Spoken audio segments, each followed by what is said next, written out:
is Let's Talk Brand and Business, a platform specially curated to host technocrats, leaders, and industry authorities within the marketing, communications, and business community. My name is Shina ITEADE, your host on this special segment.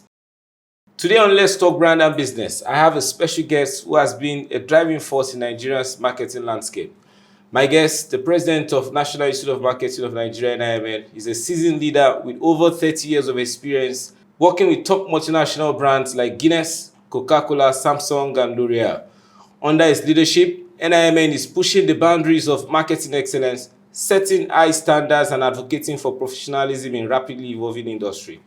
Join us as we delve into his journey, his vision for the future of marketing in Nigeria, and the bold reform NIMN is championing to reshape the industry.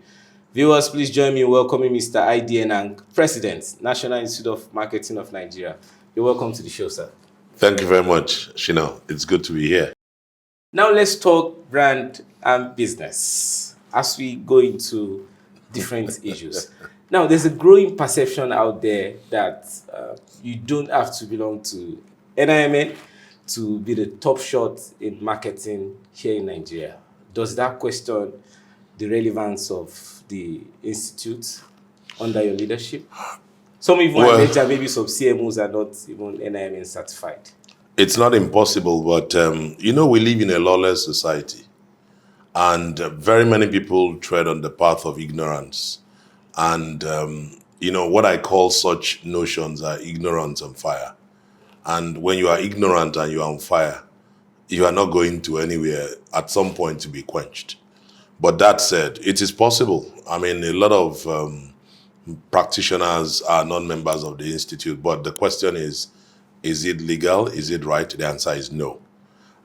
We live in a country where there is an act instituted by the National Assembly, Act number 25 of 2003, that confers the right to regulate the practice of marketing and all the relevant aspects of it by creating the National Institute of Marketing of Nigeria. And anyone who is a marketer is expected to be registered and recognized through that institute. Anything contrary is going against the law. It is the law. It is not ID. So it has nothing to do with my tenure. It has nothing to do with tenures to come. But individuals like that, there's someday, there will always be a Pharaoh that didn't know Joseph. And you may try to justify it, say what you may, you can do all you can all you do, but someday, like they always say, every day for the thief, one day for the owner. When this country begins to sit in a place where the rule of law takes, the pride of place, things like that will be sorted. So it's a matter of time. It will come. But is it just the law they should be bothered about this time, or the value that it brings to the... No, the law first and foremost. Okay. If take out the rule of law, we don't have anything. There will be all anarchy. Anybody can do what he wants, but that's why laws are meant to drive governing practices across the nation. But like I said, we live in a society where, lawlessness is first before any other thing would happen. So it's not surprising, and it's the least of my worries. As a professional, I'm proud to be a member of the institute. I'm proud to be a member. I registered with APCON way back because I looked at my career and I asked myself that someday, I don't know, I may own an agency. I may choose to go into running an agency. And so I registered as a practitioner of advertising long time ago, under APCON. And same thing happened with other bodies that were set up by law. So here I am today, that I enjoy fellowships of all of that. It's because I'm a groomed and well-shaped professional. And that's the best you can be. All right. At every quarter, we've had you, at some, not every, or recent, we've had you push, so much in terms of technology and new trend of AI. So do you see AI as a tool to empower marketer or threats to creativity and human-driven strategy? The truth about it is that There's been a lot of concern that AI is coming. It comes with so much disadvantages. Taking over, making strategic people very lazy. And not what's your really, take, no. sir? Man, the truth about it is that technology has come into our lives. And today it's called artificial intelligence. Once upon a time, it had different names. AI is only a threat to those who are not ready to upgrade and understand the times. The reality is that it's not just around marketing, every facet of our lives. And it's coming. So it's either you shape up or you'll be shipped out. It's about relevance and differentiation. As to whether AI can replace strategy, that's not true. It's not possible. Now, like I would always tell people, without the human factor, even all of this notion around AI, it is what you put in that you get. If you have a very empty head and a very serious empty hand is placed on you, and the person that is placing the hand on you is declaring everything, empty hand on empty head will produce nothing. Do you understand? So it is what you put in that will definitely, AI can help you drive, bring it out. It will create a lot more what you may call, form, shape, context, and then creating a space that you can actually make it fit for purpose. But it can't replace the human. That I can tell you. I mean, we all use it, whether it's chat GPT, whatever form you want to put it, you need to impute something. And if you don't impute something, it's going to give you what you want. I bet you, if you go put in my name and ask, any of those elements to describe ID, they will give you positions that I never sat in. It will take you on a path of error. And because you don't know, you don't know. But if you know and you put in the right things, it will shape it and create what you may call a profile of Idy Enang in the real sense. So it is what you know that makes it better. So it's about efficiency and effectiveness. I don't see it as a threat, but I see technology as a threat to a lot of things that we do from a cultural standpoint. Technology is going to take that out of the woods and throw it out. So, you may also begin to talk about values. I see the threat coming from value extinction, not extraction. Extraction comes from when you talk business.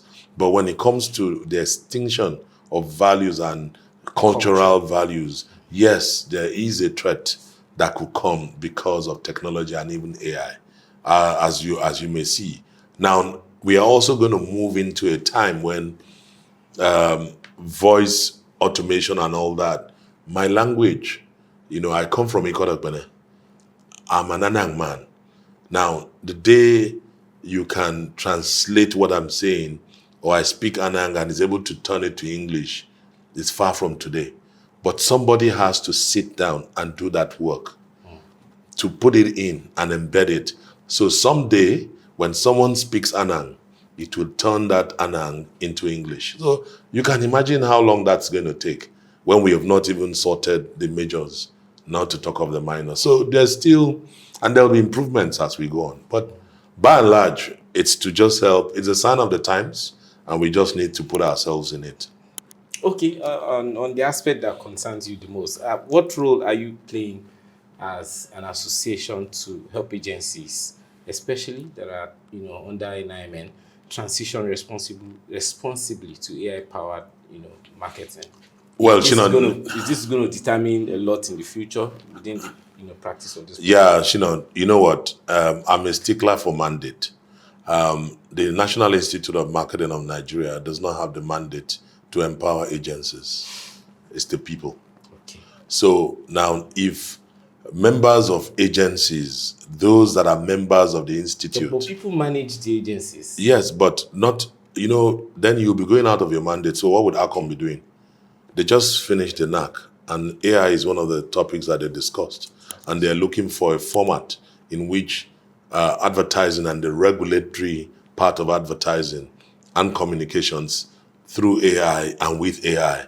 What is the impact and what is going to happen? How do we get our people ready? That will be, a job in the park of Akon. Now, if you swing to this side of the fence, which is talking about marketing for a much more broader standpoint, I think it's really more about consumer centricity. And it's really from the data analytics and insights, which permeates every facet. So to the extent that you mentioned agencies, I know that I will encourage a lot of clients to bring in their agencies into the pathway of what they are doing. Now, the National Institute of Marketing will not sit down and call all agencies together and say, we want to take you on a journey to understand AI. No.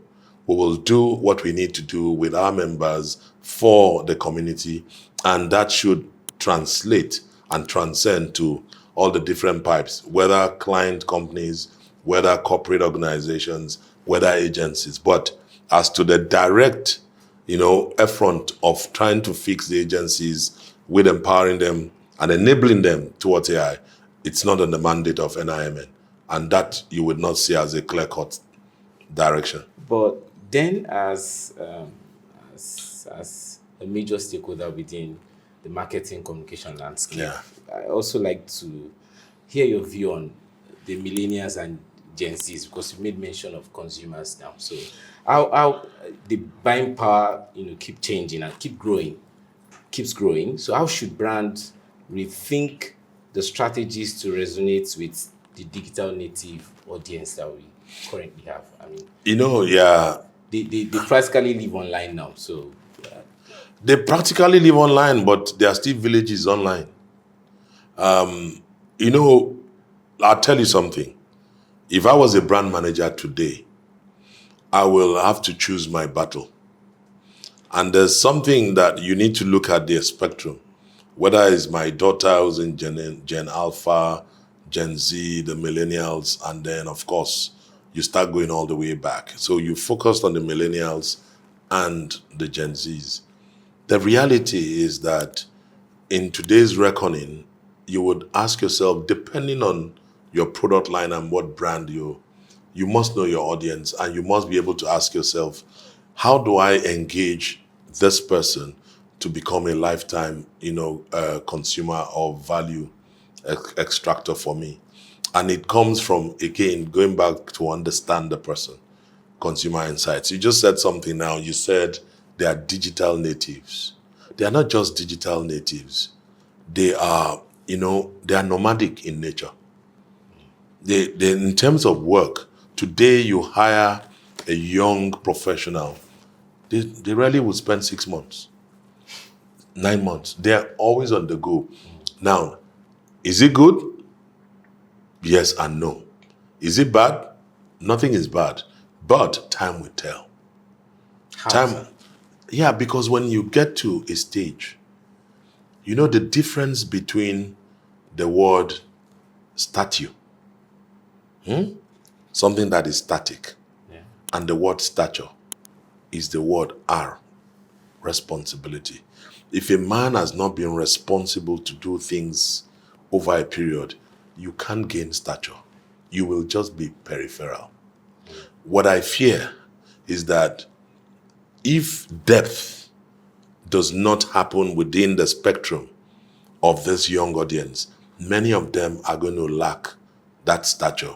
You might have all the money in the world, but I tell you, when it comes to critical moments where decisions or wrapping up certain things, you would find yourself found wanting. So back to the question around brands, what would I do?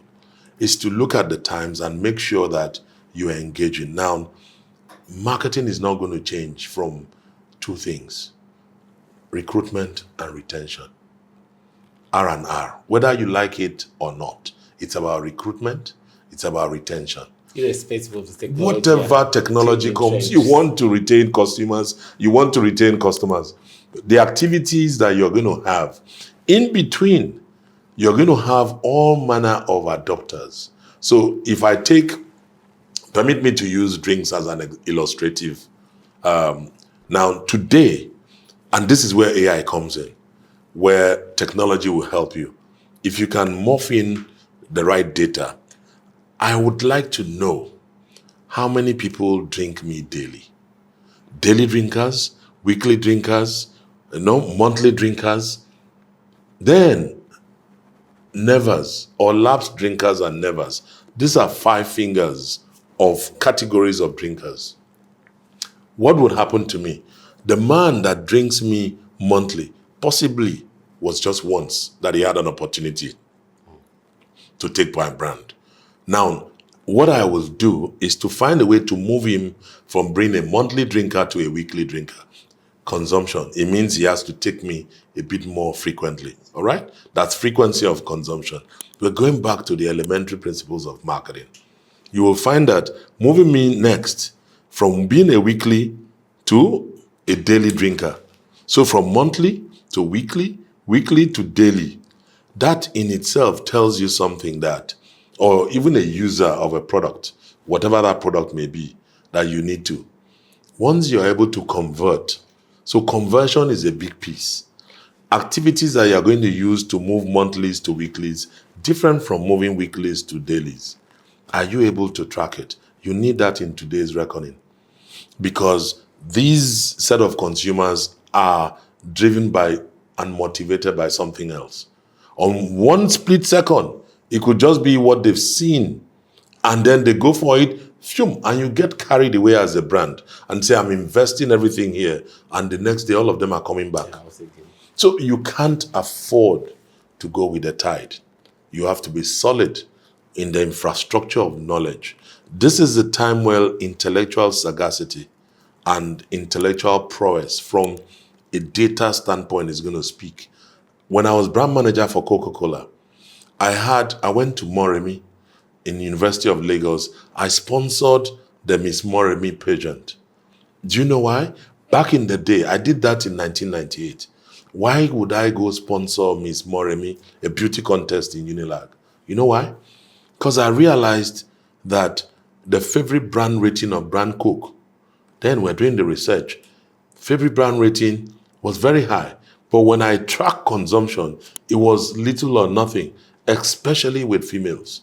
So I needed to recruit a lot more females to start, to embrace brand Coke. What is the best place to get them? In their own craft. Not that going to that evening when it's so hot when we start the event, at that time with humidity, you have an ice cold Coke. There is nothing like it. So I'm able to get you to experience it at 5 degrees. I'll sponsor a Moremi and get everybody in that place. Guess what? Would you believe that by the time the trucks were going back into Unilag, for the month after that, we noticed an uptick in terms of our sales. Now, did it happen immediately? Yes, it happened because they could still remember how they felt. That experience. So it comes now to the consumer experience. These guys are looking for that experience. How do you know? You must tell them, but don't get carried away. That's what I will do as a brand manager today. But I'm not a brand manager.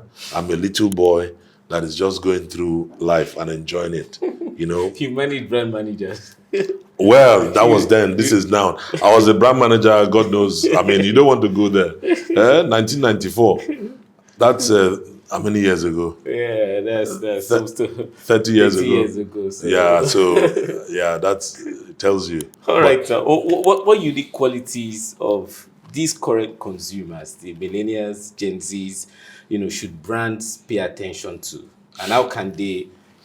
How can this reflect in their campaigns?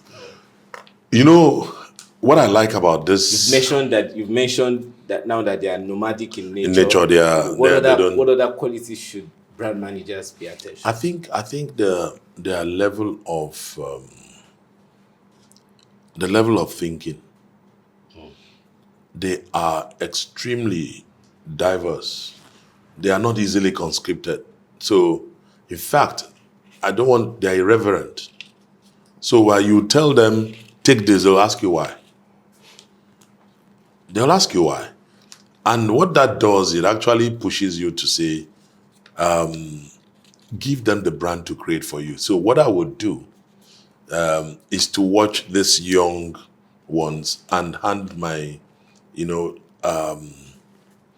I'm trying to make, because you mentioned advertising, I will do this. My next campaign, ad campaign, will be driven by insights.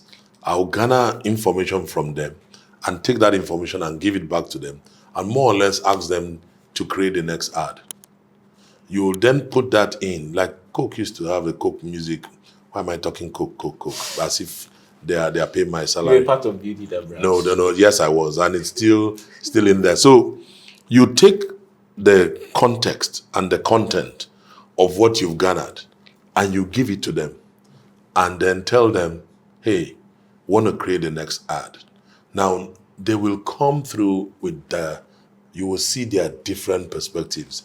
You might end up having a multifaceted campaign that will take you through seasons, as against just throwing in a pattern and a copy that you feel is what the creative guy. You know what a lot of brands are doing now, which is a bit very, very, it's a bit silly.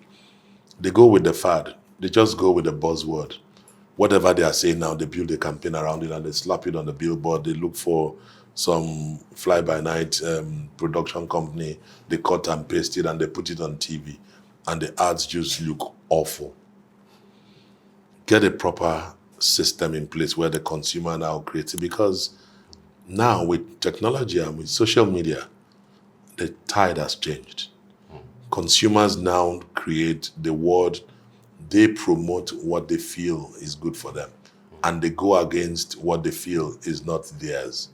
Okay? So why don't you take advantage of that wave, and having known all this information, take this information and give it to them and say, hey guys, what do you think the next ad should be? Create the next ad. Now, what advice would you offer to marketers who struggle to demonstrate impact of marketing on return on investment and business growth? Shina, this is an They're all age. under you, so No. The truth is, it's been there forever. Even back in the day. I mean, return on investment is a big piece in the pie, and it's the biggest challenge of convincing your investors to put more money into marketing. The average, I mean, in my time too, we had that challenge where the business is going to make a call. When there's pressure around the business, there are certain line heads that go. Marketing is one of them. Training is one of them. T&E, it's another. Travel and entertainment. Those are the buckets. I mean, I'm speaking now as a business leader. You would then see it. So, but more importantly, you would find there's always a craving, as it's an investment, direct marketing investment. At Coca-Cola, where in most cases they call it a direct marketing investment. It's an investment because you expect a return. Exactly. So the average marketer would be expected to say, hey, this is what we will get. Now, it is not immediate. But we don't go on this equity thing. Oh, I'm building brand equity. Not just equity. I must be able to synthesize it by seeing that productivity cycle come through. There's something called the incidence of consumption. And then there's also something called the context of how it works. Let me share a quick model with you. Anybody today that wants to drive volume needs 4 parameters. You need the population. You need to understand the population of your drinkers. P. Times the incidence of consumption. How many times do you see them? So like I said, dailies, weeklies. If you get that traction, then the T is a transaction. You need to understand the transaction. The transaction here is a format. Is it 50 cl, 1.5 liter, or whatever? What transaction size is that population going after, and what is the amount? Because the amount is necessary. One can be 50 naira, one can be 2 naira. When you put it all together, you get a value, and you are able to extricate the volume. But if you don't understand that science, you go in to run a promotion. Have you noticed that promotions don't happen again? Everybody is pushing the money that in my time we used to have consumer promotions. They are pushing them to what they call experiential. That's another world now where everybody's talking experiential or want the experience. Do they really understand what experiential marketing is? I doubt, because I see a lot of money being thrown on into parties, into events, and we all think, oh, we are giving the consumer that experience. And when you go back, the brand is suffering. A lot of brands are suffering now. You know why? Because the drivers do not understand the metrics and how to bring out the ROI. Like I just gave you the Peter model, there are several other models. But you know what? You can't beat experience and you can't beat a train that has kicked off. When the train leaves the station, it's either you join or you jump off.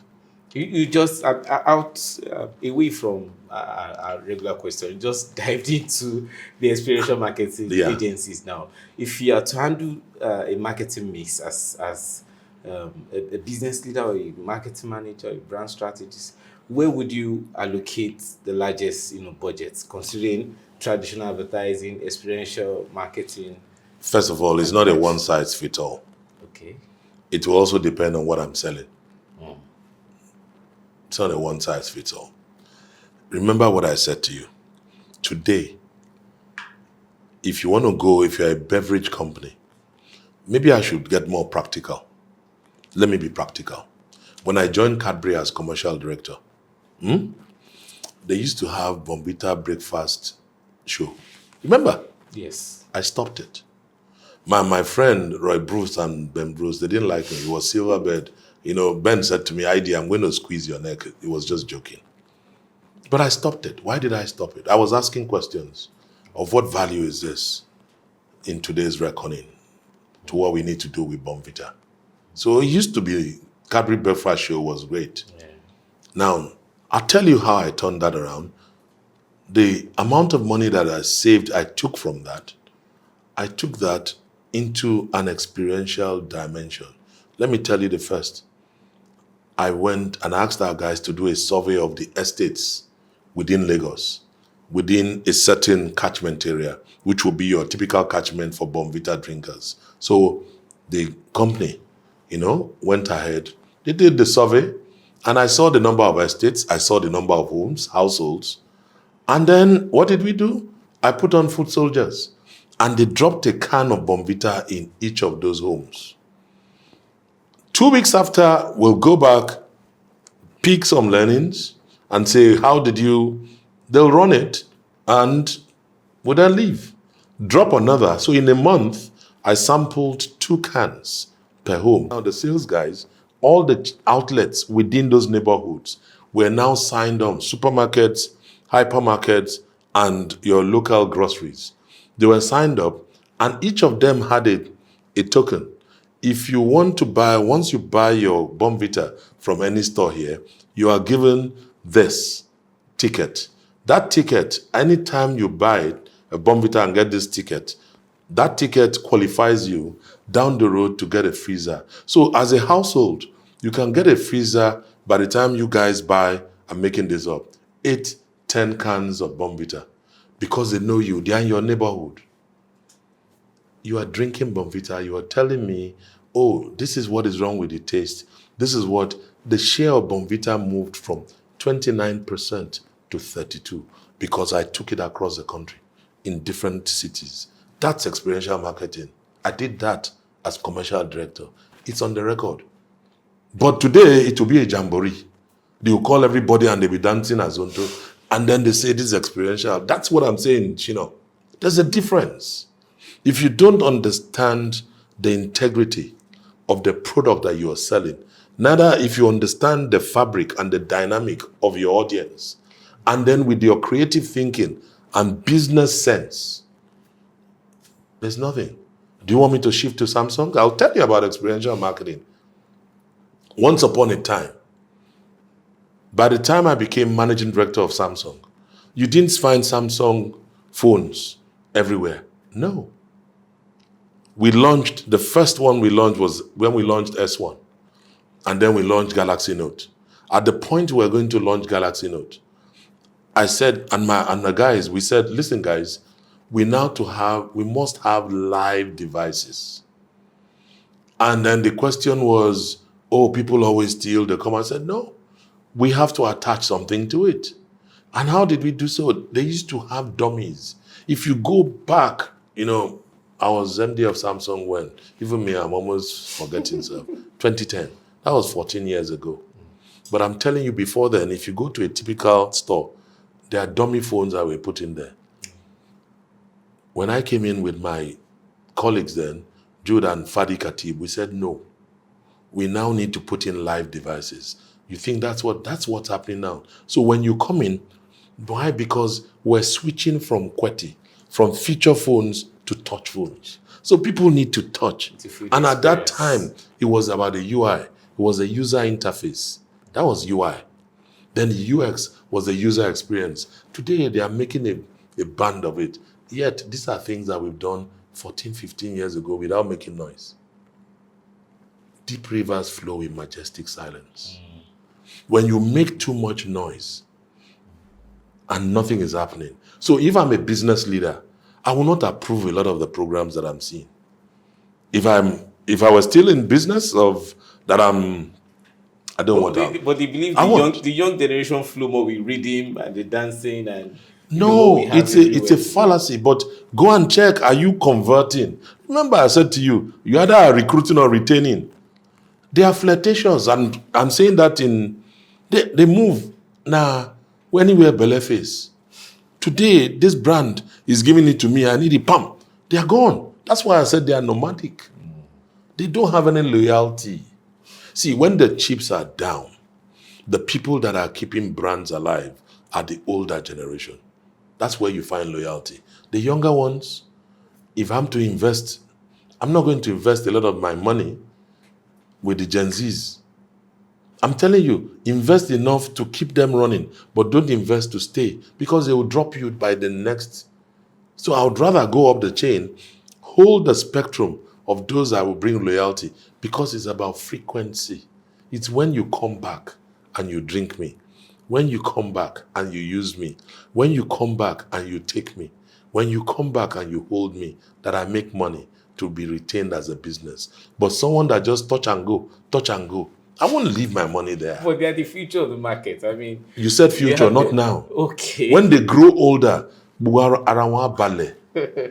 the truth. Maturity will come.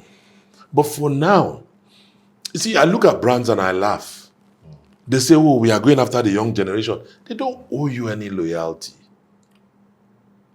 Onjuno, Mami, I'm saying it in Yoruba, but you will understand me. They are burning money. I'm not saying do not do things. You can have one event. See, let me go back in time. We used to have Happiness Hall, or whether it was Guinness. We will go around 8 cities. Guinness pioneered shows in this country. Before Nigerian breweries started having Star Trek and all that, it was Guinness. We used to have Benson and Edges. No, B&H did, yes, B&H did, but I'm telling you that when it comes to having the tip-top, and it was about that B&H started, because the ban. Do you know what brought that? The ban on alcohol and tobacco hit us in 1991, 92. And we had to leave traditional media. So what other vehicle are we going to get young people to do what? It also affected us then. Guinness used to sponsor Nuga games. Do you remember? If you go back in time, why did Guinness sponsor Nuga? Because it was just an opportunity to sample, to recruit, because you need to acquire the taste to drink Guinness. There's a movement in drinking, a repertoire. When you come, you move from, say, a Coke, Fanta, then you start going towards bitter lemon, and then you start shifting, then you go into lager, and then before you get to stout. That process happens. To some people, it's direct. They start mixing. So it was a place. So when you talk of experiential marketing, Nuga was an experiential event then to be able to recruit future drinkers of Guinness because they will acquire the taste. Do you understand me? So, is the context. And I'm telling you, you say you don't put money, but you can put the money where you can measure. Remember, you asked me, But now there's a lot of money being thrown away under the guise of we're trying to be aligning. No, there's a lot of waste. If I was MD now, my marketing director or whoever director reporting to me will sweat because I will not approve it. There's a lot of waste. And I'm making that boldly. I'm saying it boldly. That's why I'm giving you examples of things that we have done. So nobody just sits back and saying, oh, why do you think Coca-Cola has been into, because of refreshment, why would you sponsor being the Olympics, Challenge Cup, FA Cup? Why? Why did Tom Tom go into sponsoring football? Why? Because you're looking at getting incidents of consumption. You need to grow. You need to grow the pie of users. You need to grow the pie of consumers. They cannot grow if they don't try you. Starts with trial. From trial to adoption, after adoption, they now make it part of their life. Becomes a repertoire. Same thing. Same thing with PHCN. Power. You must try. If you don't like it, then you go solar. I mean, most of my questions have been touched, so I'll just move straight to some issues like I promised. Or maybe on the final note, let's not assume. How has the role of the CMOs changed with the rise of digital platforms, and what skills should modern chief marketing officers cultivate to stay effective? To be honest, I even think that the role, the title chief marketing officer, is a bit, it's shaky now. Why Excuse me, because the construct of marketing is going beyond just consumerism. It's going beyond that exchange. It's getting deeper into psychology. And the litany of that speaks to the fact that you need to be many things, not just someone sitting in the office and surrounded by a team of people, and then you're looking at where do we put the money? Let's put the ad here. Let's create sports. No. Today's chief marketing officer must have a strong knowledge of the commercial scape. Today's chief marketing officer must be a chief technical officer. Technically, I meaning technology officer. Today's chief marketing officer must be a CFO, because the brand P&L, there's a brand P&L, and he needs to manage the brand P&L, starting from his people. Today's chief marketing officer is a chief HR officer. So you're building a generation of business leaders. There's been a shift. So it is no longer about building marketers. It's about business acumen. So there's a transformational dive to it. And that's why many are falling short. And that's why jobs are scarce. It's not that jobs are scarce. It's the ability.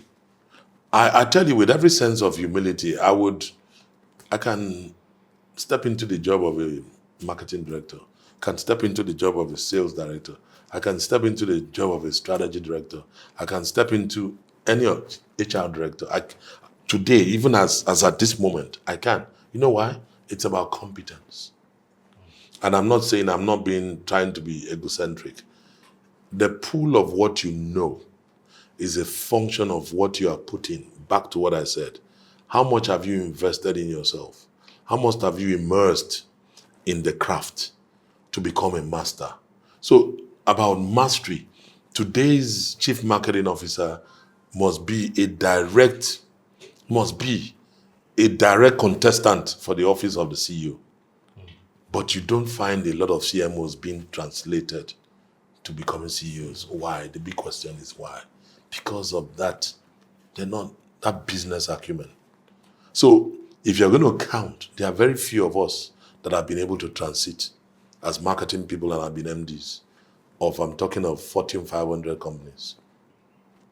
You're tying that to knowledge? It's knowledge, perspective. Because it will display its competence. You will display it and they'll say, this guy has it.